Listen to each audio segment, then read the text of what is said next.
Bismillahirrahmanirrahim. Alhamdulillah wassalatu wassalamu ala Rasulillah wa ala alihi wa sahbihi ajma'in. Allahumma allimna ma yanfa'una wa zidna ilma. Allahumma anfa'na bima 'allamtana. Allahumma shrah lana sudurana wa yassir lana umurana. Wahlul 'uqdatam min lisanina yafqahu qawlana.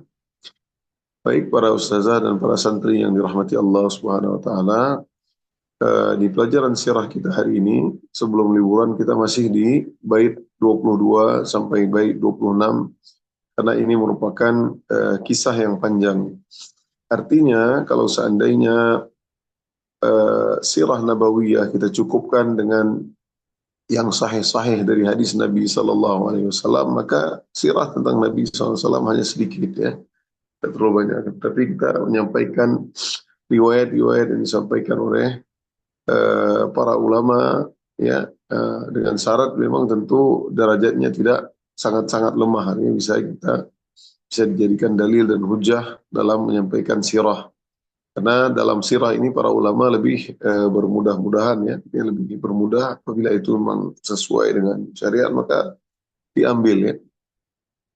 Kita baca bait 22 dan bait 26 ya. Wa ba'da 'ami arba'ina ursila fi yaumil itsnaini yaqinan fankula fi ramadhan aw rabi'il awwali wa suratu qra awwalul munazzali ثم الوضوء والصلاة علمه جبريل وهي ركعتان محكمة ثم مضت 20 يوما كاملة فرمت الجنان نجوم هائلة ثم دعا في 4 الأعوام بالأمر جهرة إلى الإسلام.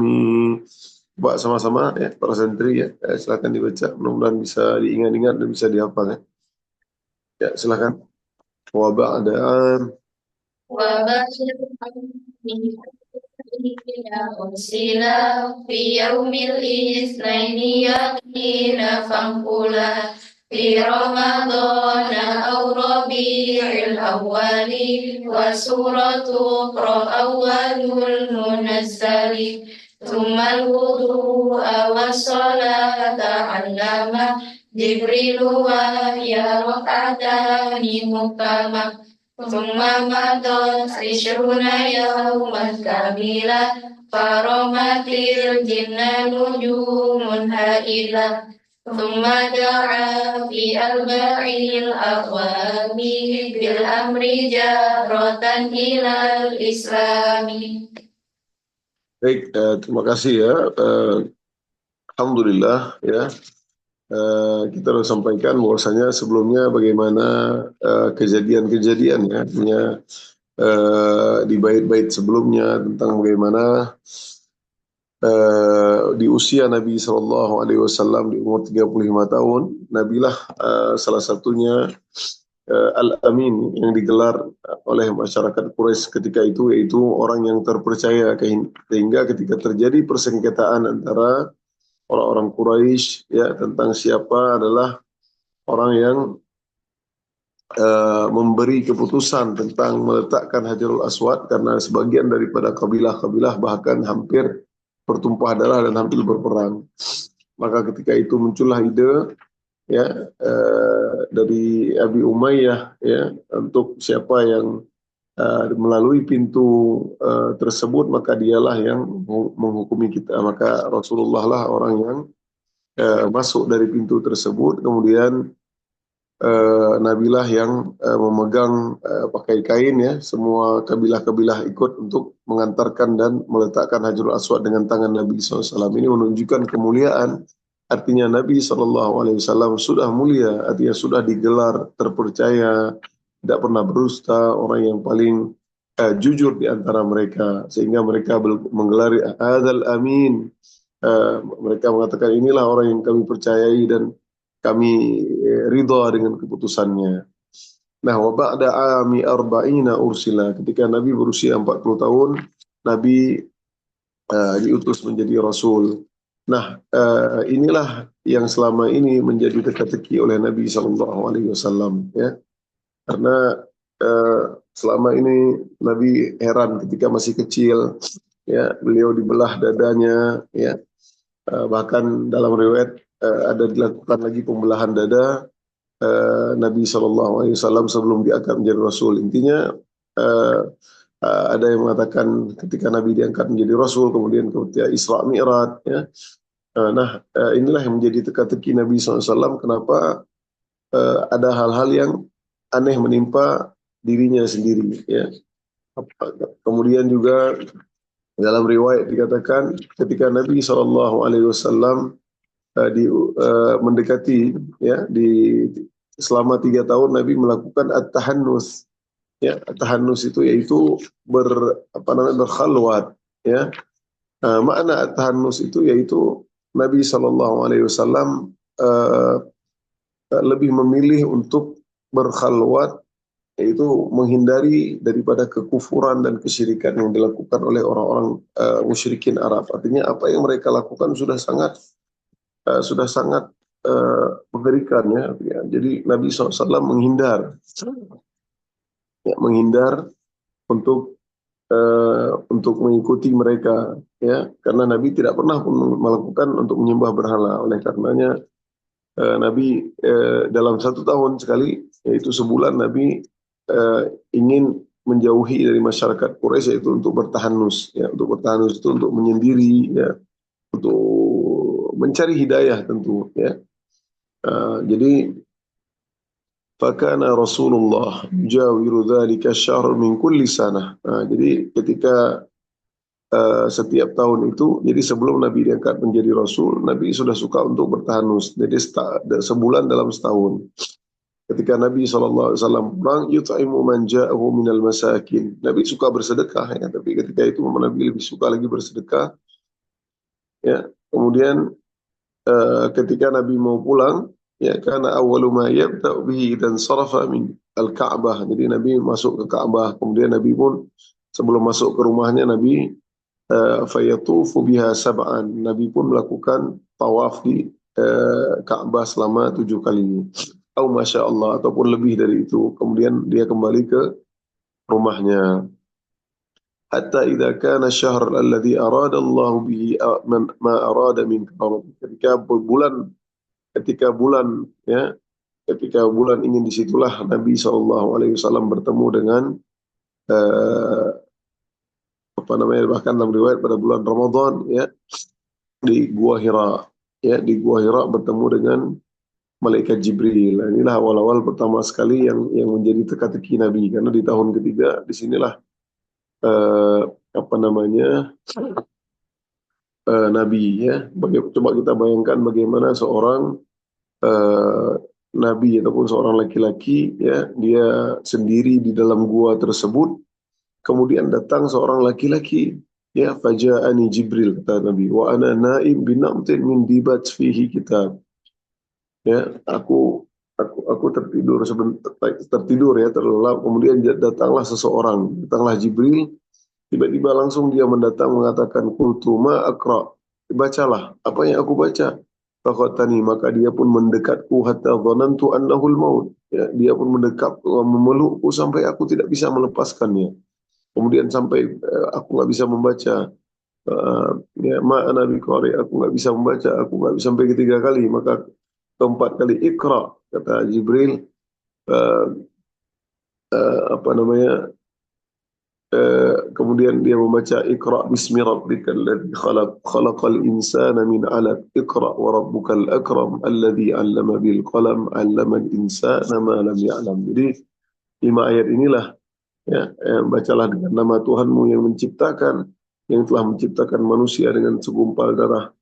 Iqra, bacalah, wa rabbukal akram, dan Tuhanmu yang mulia yang mengajarkan manusia dengan perantaraan pena, allamal insana ma lam ya'lam, mengajarkan manusia apa yang tidak diketahuinya. Jadi, nah, inilah wahyu yang pertama sekali turun, ya, sehingga Kita juga sudah pernah jelaskan sepertinya ya bagaimana macam-macam wahyu, di antaranya adalah wahyu turun seperti mimpi salihah, mimpi yang benar ya, seperti fajar subuh ya.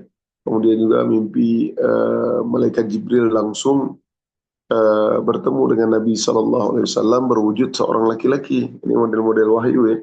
Kemudian di antaranya juga malaikat Jibril itu wujud aslinya, menampakkan wujud aslinya ketika bertemu ya. Kemudian juga Rasulullah berbicara dengan Allah langsung, ya, berbicara dengan Allah langsung ya. Seperti misalkan kisah Isra dan Mi'raj, bagaimana Nabi langsung ngobrol dengan Allah tentang titah ataupun perintah untuk melaksanakan sholat 5 waktu. Dan di antaranya yang terakhir adalah turunnya wahyu, model wahyu adalah seperti lonceng yang besar ya. Suara suara lonceng seperti suara apa namanya, artinya suara yang sangat besar ya. Ya, bahkan pernah suatu ketika Nabi Shallallahu Alaihi Wasallam, dan ini merupakan bentuk yang sangat memberatkan Nabi, artinya ketakutan ya, artinya sangat membuat Nabi pun keluar peluh keringat. Suatu ketika Nabi SAW di atas tunggangannya, di atas untanya, Nabi, kemudian unta pun bergetar ya, karena ini agak berat, Nabi pun keluar keringat. Ini jenis model-model wahyu. Nah, ketika kita mengetahui bahwasanya ketika Nabi diutus, yaitu Nabi diutus pada hari Senin ya, fil yaumil itsnaini yaqinan fanqula fi ramadhana aw rabi'il awwali wa suratu tuqra awwalul munazzali ya, pada bulan Ramadan ataupun pada Rabiul Awal, pada bulan Rabiul Awal. Nah, jadi para ulama pun berbeda pendapat di sini, apakah Nabi Shallallahu Alaihi Wasallam diutus di bulan Ramadan ataupun di bulan Rabiul Awal ya. Ada yang mengatakan bulan Ramadan karena Al-Quran itu turun di malam Lailatul Qadar, yaitu turun tentu di bulan Ramadan. Ada yang mengatakan bahwasanya di Rabiul Awal karena Nabi bertemu dengan Jibril itu di Rabiul Awal. Cuman Al-Quran itu diturunkan ke Baitul Izzah di langit dunia itu di bulan Ramadan. Nah, begitu ya. Artinya Al-Quran sudah lengkap diturunkan di Baitul Izzah. Baitul Izzah di langit dunia itu pada bulan Ramadan. Kemudian barulah disampaikan oleh malaikat Jibril ke Nabi SAW pada bulan Rabiul Awal. Wallahu alam. Ya, dua pendapat kuat ya. Artinya ada perselisihan. Yang tidak ada perselisihan adalah Nabi diutus pada hari Senin. Makanya Nabi pernah mengatakan, Yaumun ulitu wa yaumun ub'itsa alaik wa yaumun Nabi diutus menjadi Rasul. Hari Senin Nabi lahir, hari Senin Nabi hijrah, hari Senin Nabi sampai ke Madinah, hari Senin Nabi meninggal dunia. Jadi hari Senin hari yang spesial ya. Wa suratu Qur'an awwalul munazzalu. Dan di antara faedah mempelajari sirah, kita tahu di mana ayat yang pertama turun, kapan ayat itu turun, ya, di mana ayat itu turun. Dan ayat yang pertama sekali turun yaitu Iqra, ya, surah Al-Alaq. Berarti 5 ayat, bukan semua ya, hanya 5 ayat. Kemudian disinilah ketika Nabi Shallallahu Alaihi Wasallam mulai ketika bertemu dengan Jibril, maka Nabi pun ketakutan waktu itu ya. Nabi pun dengan sangat-sangat ketakutan ya. Bahkan Nabi melihat ketika pulang dari Gua Hira tersebut ya, Nabi melihat ada panggilan dari langit ya, ada panggilan dari langit yaitu Muhammad, seperti itu Muhammad. Maka Nabi pun melihat ke atas. Nabi melihat wujud malaikat Jibril dengan aslinya, maka Nabi SAW pun ketakutan. Ya, langsung Nabi pulang ke rumahnya. Ya, langsung Nabi SAW pulang ke rumahnya. Maka seketika itu pun Khadijah radhiyallahu anha ya menanyakan ketakutan, maka Nabi pun menyuruh untuk selimuti aku. Ya. Selimuti aku, jadi seperti itu. Jadi ketakutan Nabi. Apa yang menimpamu? Ya, kalla, ya, kata suaminya, mungkin aku akan menimpa keburukan atasku, kata Nabi SAW. Namun Khadijah menyemangati Nabi SAW, kalla, la yukhzika Allahu abadan. Allah nggak akan uh, menyedihkanmu, nggak menyia-nyiakanmu. Ya, fa wallahi innaka, sungguhnya demi Allah engkau adalah orang yang baik. Innaka latasilul arham, engkau orang yang menyambung silaturahmi. Wa tuqri'ud dhaif, engkau suka suka melayani tamu. Ya, kemudian kemudian engkau adalah orang yang suka membantu. Wa tahmilul kalla, ya, orang yang kadang membantu engkau bekerja, memberikan makanan ke orang-orang miskin. Ya, wa tu'in ala nawaibul haq, engkau seorang menegakkan keadilan. Jadi nggak mungkin menimpa kamu. Ya. Kemudian juga ketika Nabi ada masa, teman-teman, ya, masa terputusnya wahyu juga waktu itu sebentar, ya. Ya. Ada yang mengatakan terputusnya wahyu sampai sebulan, ya, 40 hari, dan macam-macam. Ada yang mengatakan beberapa hari. Ya. Nah, jadi setelah itu Nabi SAW rindu untuk bertemu dengan malaikat Jibril lagi, karena terjawablah yang tadi, ya, teka-teki selama ini. Karena pernah suatu ketika pun sebelum diangkat menjadi Rasul, ketika Nabi SAW ingin perjalanan ke Gua Hira, maka sering Nabi mendengar, ya, ada sesuatu yang mengucapkan salam. Ya. Ketika Nabi SAW melewati hajar wala syajarah, ya, pohon-pohon dan batu-batu, illa qala assalamu alayka ya Rasulullah. Ya, jadi pohon-pohon dan batu mengucapkan assalamu alayka. Assalamu alayka ya Rasulullah. Ini sebelum Nabi diangkat menjadi Rasul. Ya. Qala fayaltafitu Rasulullah. Maka Rasul pun melihat sekelilingnya. Wa an yaminihi wa an shimalihi wa an khalfihi. Lihat ke kanan, lihat ke kiri, lihat ke belakang. Fala yara illa syajarah wal hijarah. Maka Nabi pun tidak melihat kecuali batu dan pepohonan. Maka ini pun terjadi sering sekali. Ini terjadi setiap Nabi melewati Gua Hira, selalu ada yang memberikan salam. Ternyata batu dan pepohonan lah yang memberikan salam kepada Nabi SAW. Jadi setelah bertemu dengan Jibril itulah terungkaplah bahwa engkau anta Rasulullah, ya, engkau adalah Rasulullah. Jadi setelah itu kemudian dalam suatu riwayat juga, ya, bahwasanya anna Jibril ata Rasulullah, ya, suatu saat Jibril datang kepada Nabi SAW menyampaikan kabar gembira ataupun kepada Khadijah, bahwasanya Khadijah akan diberikan istana dari surga, ya, dari permata yang tidak ada sakhab fihi wala nasab, tidak ada kepayahan dan tidak ada gangguan, ya. Jadi memang karena seorang menemani Nabi SAW nanti pasti akan menjadi apalagi istrinya, ya, akan menerima gangguan, cercaan dan luar biasa yang lain-lainnya. Maka suatu ketika, ya Khadijah, hadza Jibril yaqri'uka salam min rabbik, kata Nabi SAW, inilah Jibril memberikan salam kepadamu dari Tuhanmu, dari Rabbul Alamin, dari Allah semesta alam. Jadi, tentu ini suatu kemuliaan, ya. Ketika terjadi masa fatrah wahyu, ya, di antaranya, maka dalam satu riwayat bahwasanya Nabi SAW pernah suatu ketika ingin, tapi ini riwayat yang lemah, ya, karena rindu dia ingin menjatuhkan dirinya daripada bukit, ya, ingin bunuh diri lah istilahnya. Ada di dalam hadis Bukhari, tapi tentu tidak layak bagi seorang Nabi untuk bunuh diri, ya. Jadi riwayat yang lemah, tapi kita sampaikan saja, ya.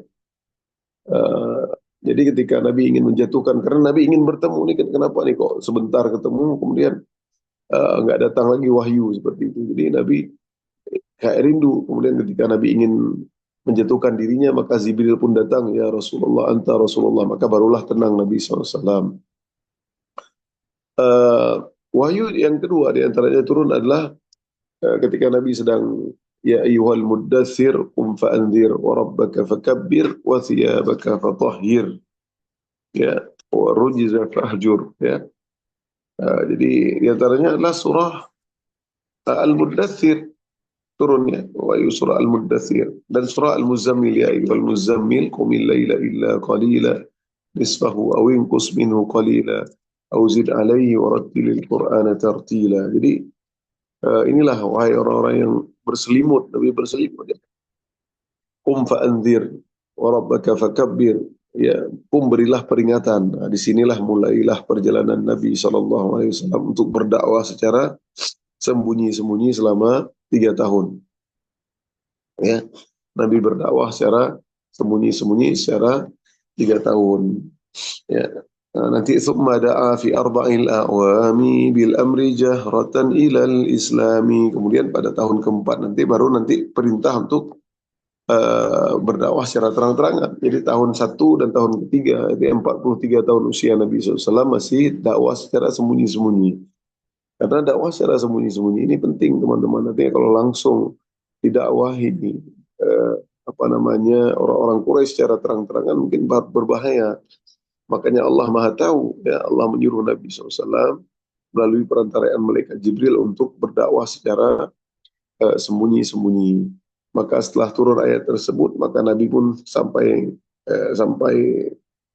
meninggalnya tidak pernah beristirahat ya. Bagaimana Nabi SAW mengemban beban yang sangat berat ya, mengajarkan sesuatu yang dilupakan oleh masyarakat Quraisy ataupun mengajak mereka untuk meninggalkan penyembahan ataupun kesyirikan menyembah berhala menuju kepada Tuhan yang satu.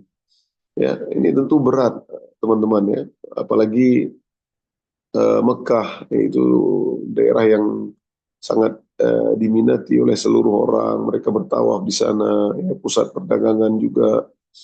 Ya, artinya seseorang datang nanti apalagi menyeru kepada penyembahan Tuhan yang satu ini sangat berat karena setiap berhala ini punya spesifiknya. Jadi orang datang ke Mekah ini ada berhala ini, ada berhala itu, ada berhala ini, itu. Jadi suka hati yang mencari rezeki ada berhala ini, pengen mudah jodoh berhala ini. Jadi Nabi SAW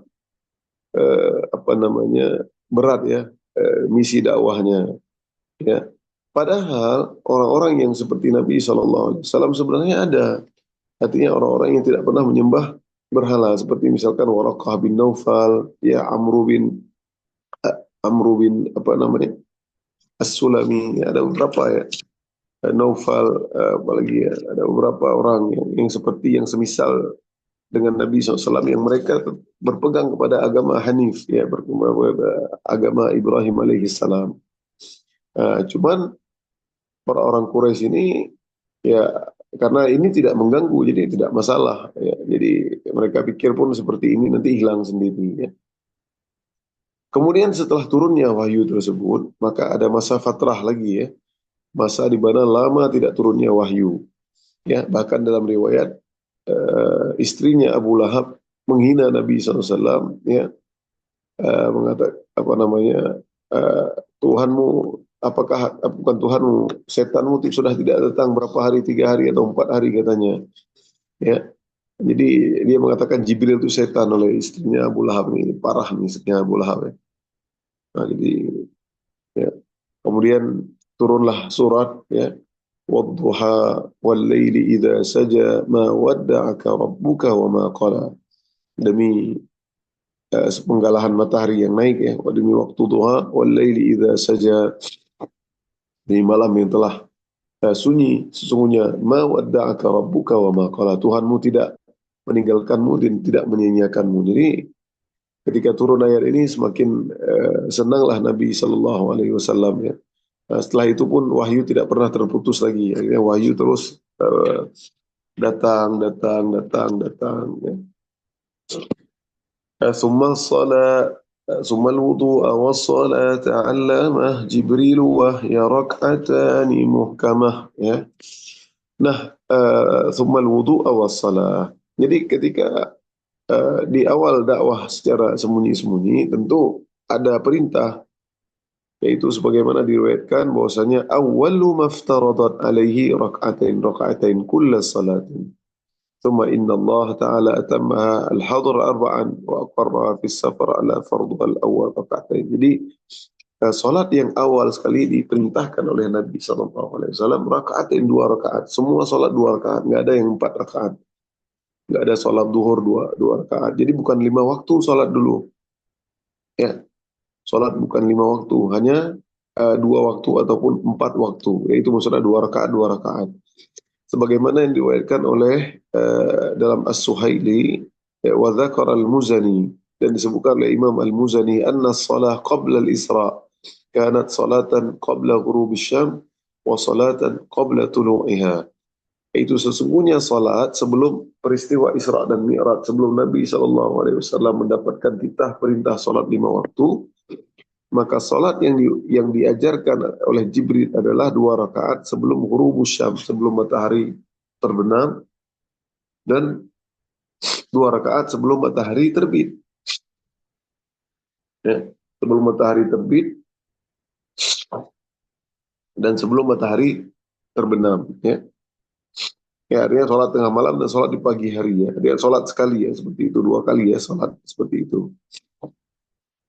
Sesuai dengan ayat Al-Quran, wasabbih bihamdi rabbika bil ashiyyi wal ibkar. Ya, bertasbihlah kepada Tuhanmu pada pagi dan petang, ya, pada sore hari dan petang, ya. Nah, dalam riwayat yang lain mengatakan bahwasanya sholat tengah malam saja, sholat malam saja 2 rakaat, ya. Wallahu a'lam. Ya. Ini dia, ya. Kemudian barulah nanti ketika Nabi SAW sampai di Madinah nanti barulah disyariatkan sholat yang 2 waktu, yaitu sholat al-hadar, yaitu sholat duhur dan asar menjadi 4 rakaat. Ya, di awal-awal juga nanti setelah Isra Mi'raj sholat zuhur dan asar masih 2 rakaat, 2 rakaat, 5 waktu tapi 2 rakaat, 2 rakaat. Tapi karena begitu sulitnya untuk sholat 4 rakaat ya, karena emang banyak sekali gangguan, bahkan eh, pemukulan, ya, bahkan siksaan, ya, orang-orang Quraisy terhadap orang-orang Muslimin waktu itu, sehingga diperintahkannya lah hijrah dan lain-lain. Jadi sholat hanya 2 rakaat saja di awal-awal Islam Nabi SAW, di awal Nabi diutus menjadi Rasul itu 2 rakaat. Yang mengatakan 2 rakaat di tengah malam. Ya, makanya ketika mereka beribadah di rumah Arkam bil Abil Arkam, tidak ada yang tahu. Ya, mereka beribadah di tengah malam cuma 2 rakaat saja. Ya, dia cuma sholat 2 rakaat. Kemudian Jibril pun mengajarkan wudhu kepada Nabi SAW. Thumma atahu Jibril wa huwa bi'a'la Makkah. Ya, suatu ketika Jibril datang dan dia di atas Mekah, ya. Fi nahiyatil wadi, ya, di bukit. Ya, kemudian keluarlah fanfajarat minhu ain, yaitu keluarlah mata air. Fatawadda'a Jibril alaihi salam, maka Jibril pun berwudu dan Rasulullah melihatnya bagaimana uh, bagaimana bermulai untuk sholat, ya. Summa tawadda'a Rasulullah kama ra'a Jibril tawadda'a, maka begitulah Nabi pun berwudu sebagaimana dia melihat Jibril berwudu. Maka seperti itulah wudu yang kita lakukan hari ini, ya. Kemudian Rasul pun mengajarkan istrinya, ya, dan orang yang pertama kali beriman kepada Nabi SAW adalah Khadijah, tentu istrinya. Nah, ini tentu senjata yang sangat ampuh, ya. Ketika seseorang diperintahkan, ya, dibawakan agama yang sebenarnya bukan agama yang baru, agama seperti ini sudah ada di nenek moyang mereka, hanya saja sudah ditinggalkan. Ya, mereka lebih memilih untuk menyembah para berhala tersebut, ya. Nah, jadi didukung kuat oleh Khadijah, tentu ini luar biasa, ya. Kalau istri nggak beriman maka sulit untuk dakwah. Ya, bagaimana Nabi Nuh, ya, bagaimana Nabi Lut, istrinya ingkar, istrinya kafir. Nabi Lut bahkan istrinya ikut-ikutan untuk mensokong, ya, mendukung kaum homoseksual.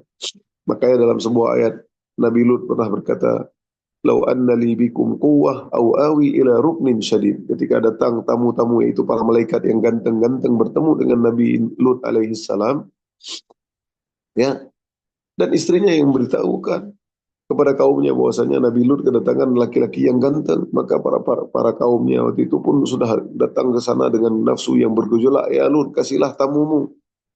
Ya, Nabi Lut tentu ketakutan, ya, takut, ya, karena ada tamu. Ketika Nabi Lut belum tahu itu adalah malaikat.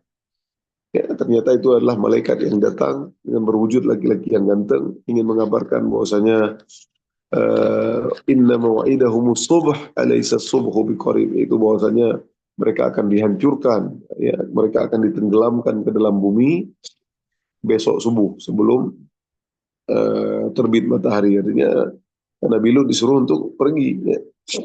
Nah, jadi luar biasa karena tidak ada yang membantu dakwah, istrinya sendiri pun tidak beriman. Ya.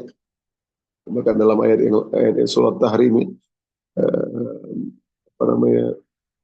Daraballahu mathalan lilladzina kafaru imra'ata Nuh wa imra'ata Lut. Ya, bahkan diabadikan dalam Al-Qur'an bagaimana seorang nabi pun bisa saja istrinya itu kafir ya. Eh, Kemudian setelah Khadijah beriman, tentu Khadijah juga salat ya dan berwudu seperti wudu Nabi Shallallahu Alaihi Wasallam. Kemudian diantaranya setelah Khadijah siapa lagi yang awal-awal beriman? Yaitu tentu Waraqah bin Naufal. Ya, siapa Waraqah bin Naufal? Waraqah bin Naufal ini adalah anak paman Nabi, anak pamannya Khadijah. Nah, Waraqah bin Naufal ini adalah qad tanassar, dia adalah orang Nasrani ya, dan dia orang yang menguasai kitab, artinya dia termasuk orang yang ahnaf juga, hanif ya, yang tidak menyembah berhala ya. Dan Waraqah ini sudah tahu ya, sudah tahu tentang Nabi Shallallahu Alaihi Wasallam ini. Jadi apa namanya, ketika sebelum Nabi Shallallahu Alaihi Wasallam menikah, sebelum menikah, apa namanya, Khadijah pun pernah datang kepada Nabi Shallallahu, kepada Waraqah bin Naufal mengatakan bahwasanya uh, ini adalah apa namanya, akan ada nanti uh, apa namanya, setelah ada tanda-tanda seperti itu ya, akan ada Nabi yang datang dari, saya berharap Nabi terakhir ini berasal dari Mekah ya, seperti itu. Apalagi ketika Nabi didatangi malaikat Jibril ya, didatangi malaikat Jibril di Gua Hira, maka Khadijah menceritakan tentang itu. Hadzan namusul akbar alladzi jaa bihi Musa. Inilah Jibril, yaitu laki-laki yang berwujud laki-laki, yaitu seorang malaikat yang datang waktu zamannya Musa juga. Artinya ini betul Rasul. Maka kemudian Waraqah bin Naufal pun berkata, kalau seandainya umurku nanti masih panjang, aku akan mensokongnya. Jadi Waraqah bin Naufal termasuk orang-orang yang beriman ya, dari golongan laki-laki ya. Namun ternyata Waraqah bin Naufal, kan kita katakan tadi ya, awal-awal Nabi. Jadi dia belum sempat hidup setelah nanti Nabi diangkat menjadi Rasul ya, sudah di awal-awal saja. Di awal-awal saja dia, makanya dia pun beriman. Waraqah bin Naufal termasuk orang yang pertama sekali beriman dari golongan laki-laki. Ya, kemudian berimannya dari yang apa namanya, dari yang anak-anak, yaitu Ali bin Abi Thalib ya, dari anak-anak ya, dari anak-anak Ali bin Abi Thalib. Kita katakan bahwasanya Ali bin Abi Thalib ini tinggal di rumah Nabi SAW, dan pada waktu itu Ali masih berusia 10 tahun ya. Karena diceritakan bahwasanya Abu Thalib ini bapaknya Ali bin Abi Thalib ya, dan Nabi pun berhutang jasa karena Nabi SAW dulu setelah meninggal kakeknya, Nabi tinggal di rumah Abu Thalib ya, ketika ikut perjalanan, bahkan sampai-sampai Abu Thalib mengajak Nabi SAW untuk ikut Nabi ke Syam, berdagang ke Syam, yang disitulah bertemu dengan pendeta Buhaira yang pernah kita ceritakan ya, kisahnya bagaimana pendeta tersebut melihat ada sisi-sisi ataupun tanda-tanda kenabian di Nabi SAW, sebagaimana dilihat dari kejauhan ada awan yang menaungi kaum tersebut. Dia mengatakan tidaklah awan menaungi suatu kaum, melainkan di situ ada seorang Nabi. Maka kisahnya bagaimana sih Nabi mengambil Ali bin Abi Thalib? Bahwasanya dikatakan ketika Nabi sudah menikah dengan Khadijah, orang janda kaya raya, Nabi pun berhasil dalam perdagangan dengan Khadijah. Ya, dan Abbas juga paman Nabi SAW, seorang yang kaya raya. Abu Thalib tentu orang yang punya kedudukan, punya nama, namun anaknya banyak dan dia sedikit ada masalah finansial lah, artinya tidak terlalu kaya ya. Maka Nabi mengatakan kepada pamannya juga, ya Abbas, inna akhaka Abu Talib kathirul ayal, wa qad asabat nas ma tara min hadhihi al-azmah. Fantalaq bina ilaihi falnukhaffif anhu min ayalihi. Ayolah kita tolong dia karena ini lagi masalah krisis, beliau pun kurang uangnya. maka disitulah berkata Abu Talib, ya, faqala lahu in nurid an nukhaffi, uh, apa namanya, mereka berkata ya kepada Abu Talib, kami ingin apa namanya, menghilangkan ataupun mempermudah kamu untuk mengambil anak kamu lah, seperti itu. Kemudian salah seorang anak kamu, maka berkatalah salah seorang di antara berkatalah Abu Talib, in taraktuma li aqilan fasna'a ma syi'tuma. Ya udah, ambillah suka hati kalian siapa yang kalian ambil, tinggalkan Akil bersamaku. Ada namanya Akil dan Talib nih Pak, ya, anak-anaknya Abu Talib. Kemudian diambillah Nabi Ali bin Abi Talib, dan Abbas mengangkat Abbas bin Abu Talib. Jadi mengambil anaknya Abu Talib satu-satu orang lah untuk dibiayain, ya, untuk disekolahkan mungkin, ya. Kalau zaman dahulu nggak ada sekolah, dibiayain ya untuk dididik. Maka ketika itulah Ali tinggal bersama Nabi SAW, dan Ali termasuk orang yang mula-mula masuk Islam dari golongan anak kecil, ya. Nah, siapa lagi yang Islam dari golongan yang awal-awal masuk Islam, yaitu dari golongan budak, adalah Zaid bin Harisah. Ya, jadi kalau golongan anak kecil adalah Ali bin Abi Thalib. Dari golongan budak, Zaid bin Harisah yang awal-awal masuk Islam. Ya, tentu Khadijah lebih dahulu dengan Waraqah bin Naufal. Makanya Waraqah bin Naufal pun Nabi pernah berkata, la tasubbu Waraqah, janganlah kalian mencela Waraqah bin Naufal, fa inni ra'aitu, aku melihat lahu jannah au jannatan, aku melihat Waraqah memiliki satu surga ataupun dua surga, dua surga di surga, dua istana di surga. Jadi ini menandakan bahwasanya Waraqah beriman, ya, namun dia tidak sampai umurnya sampai bertemu dengan Nabi ketika diutus menjadi Rasul, ya, di awal-awal saja. Kemudian dari golongan budak yaitu Islamnya Zaid bin Harisah. Ya, Zaid bin Harisah ini adalah anak angkat Nabi Shallallahu Alaihi Wasallam. Ya, anak angkat Nabi Shallallahu Alaihi Wasallam. Ya, bagaimana Islamnya Nabi? Karena Islamnya Zaid, ya tentu Zaid ini tinggal bersama Nabi. Ya, dia adalah sebenarnya budak dari Hakim bin Hizam, ya, yaitu budaknya dari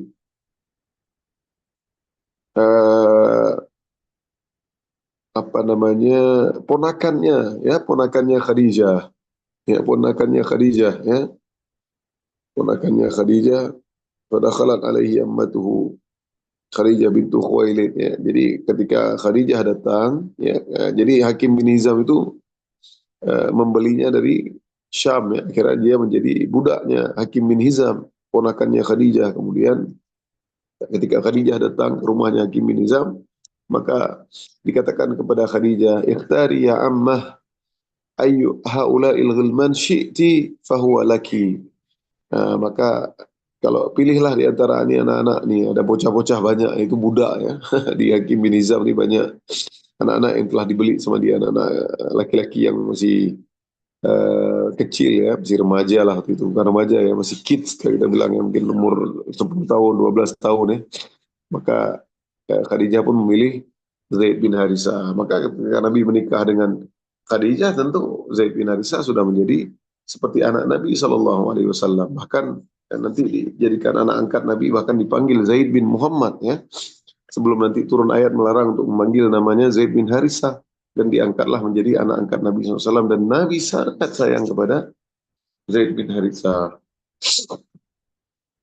Ya, bagaimana kisah Zaid bisa dia menjadi budak? Ya, dikatakan bahwasanya suatu ketika Zaid ini keluar dengan ibunya, ya, di suatu keluar, ya, keluar entah kemana gitu kan, dalam perjalanan ke Syam. Kemudian Zaid ini diculik.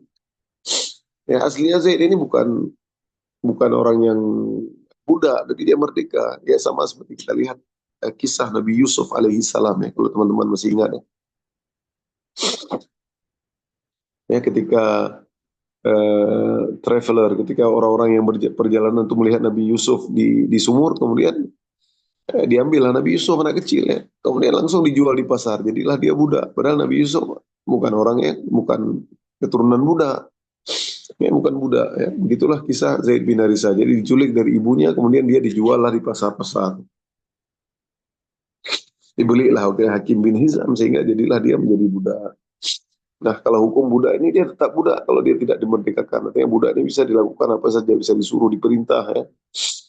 Nah, seperti itu. Kalau dia adalah kepemilikan oleh tuannya. Kalau dia mau merdeka dari budak, maka dia harus tanya ke tuannya, apa syarat aku merdeka gitu. Nah, misalkan dia harus kerja pas 10 tahun, ataupun harus menebusnya dengan sekian-sekian uqiyah, sekian-sekian dinar, seperti itu ya. Nah, nah, maka tinggallah Zaid dan dia beriman kepada Nabi SAW. Nah, dalam sebuah kisah dikatakan bahwasanya eh,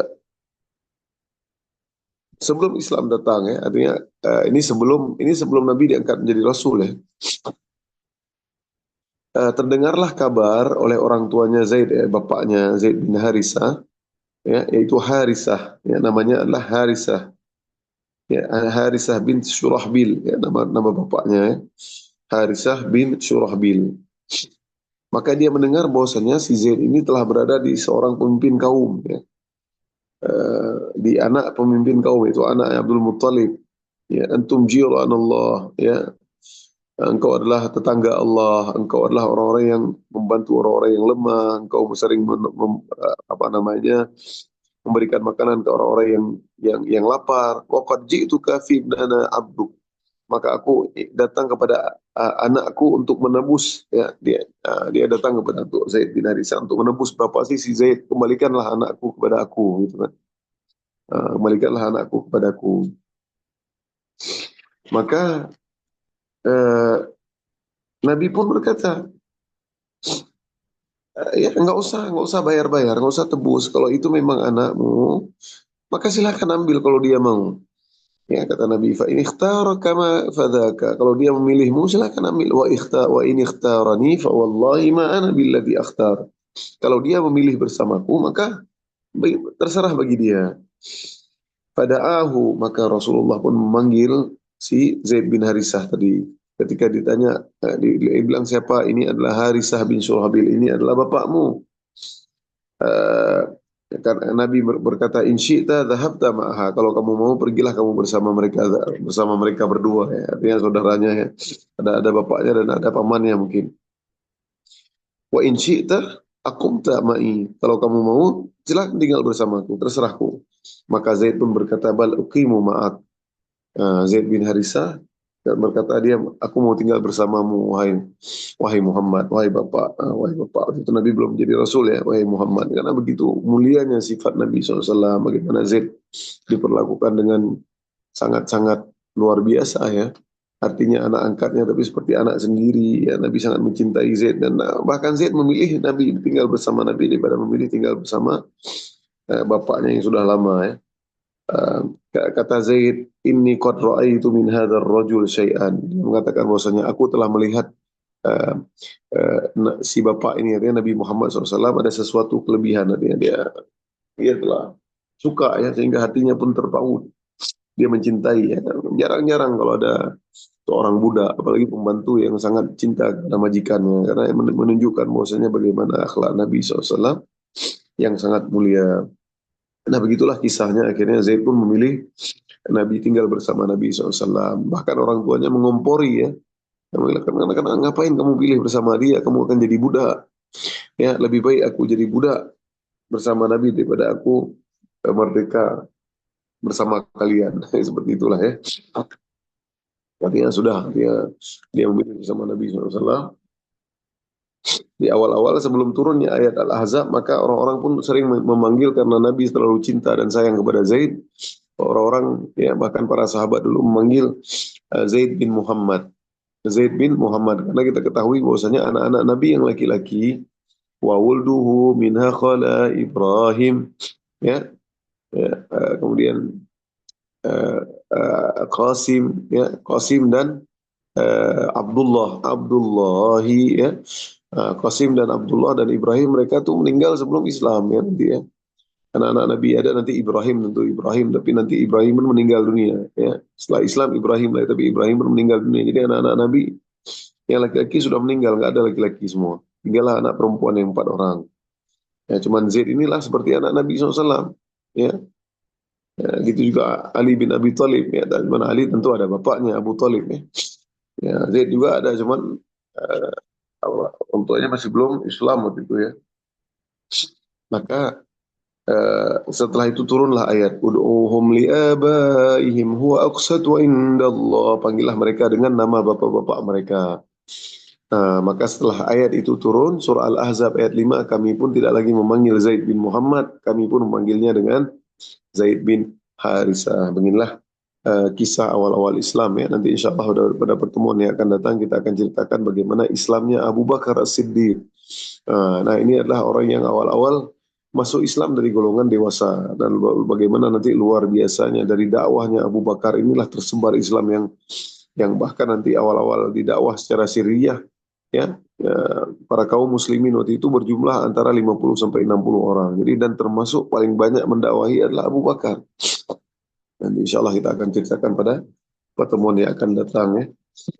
Di bait 25 ini sudah pernah kita jelaskan ya. Summa madat ishruna yauman kamila faramatil jinna nujumun hailah. Itu bagaimana nanti setelah 20 hari diangkat Nabi menjadi Rasul, maka jin-jin pun ya tidak pernah mendengar lagi kabar dari langit. Artinya mereka kalau mencuri-curi kabar dari langit, mereka dilempar faramatil jinna nujumun. Mereka dilempar oleh bintang-bintang sehingga mereka hanguslah, terbakar mereka. Jadi heran mereka, oh ini berarti akhirnya mereka pun bertanya-tanya, ya mereka dapat kabar ternyata seorang rasul terakhir sudah diutus, sehingga setelah itu mereka pun tidak berani lagi untuk mencuri-curi kabar dari langit.